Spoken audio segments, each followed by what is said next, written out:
In today's video, I'm going to teach you how to add an answer in Google Forms. Whether you're crafting a quiz for your students, gathering feedback from your customers, or planning an event, Google Forms is a versatile tool that can help you collect and organize information efficiently.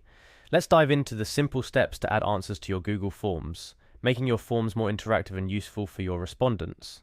First things first, you'll want to navigate to Google Forms. This is quite straightforward. Start by signing into your Google account. Open your browser and search for Google Forms, or you can type in the URL directly. Once you're on the Google Forms page, you'll see a Sign In button typically located at the top right corner of the page. Click on it and you'll be prompted to enter your email address. Type in your email, click Next, and then enter your password. After you've entered your credentials, hit the Sign In button to access your Google Forms dashboard. Now that you're signed in, it's time to select the form you want to work on. You might have a list of existing forms if you've used Google Forms before. If so, scroll through your list and click on the form you wish to add answers to. If you're creating a new form, you'll start with a blank form and add questions as needed. Once you've opened your form, look for the question you want to add an answer to. Below each question, there's an Answer Key button. This feature is particularly useful for quizzes as it allows you to set correct answers for each question, making it easier to grade or gather responses. Click on the Answer Key button situated below the question you're focusing on. Here's where the magic happens.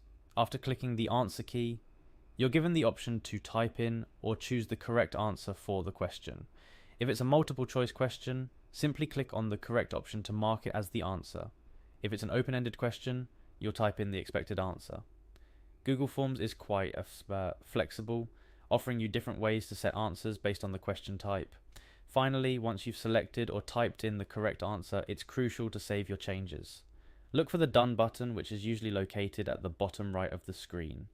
Clicking Done ensures that the answer is saved to your question, and you're all set. Just a couple of quick tips before we wrap up. Always double check your answers for any typos or errors, especially for open-ended questions, to ensure accuracy. Additionally, if you're creating a quiz, Google Forms has an option to automatically grade responses based on the answer keys you set, saving you time and effort. And there you have it. You've successfully added an answer to your Google form. This process not only helps in creating interactive quizzes, but also enables you to guide respondents through surveys and forms by providing immediate feedback based on their answers. Keep exploring the various features of Google Forms to make your forms more engaging and effective. Thank you for watching, and don't forget to subscribe for more helpful tutorials.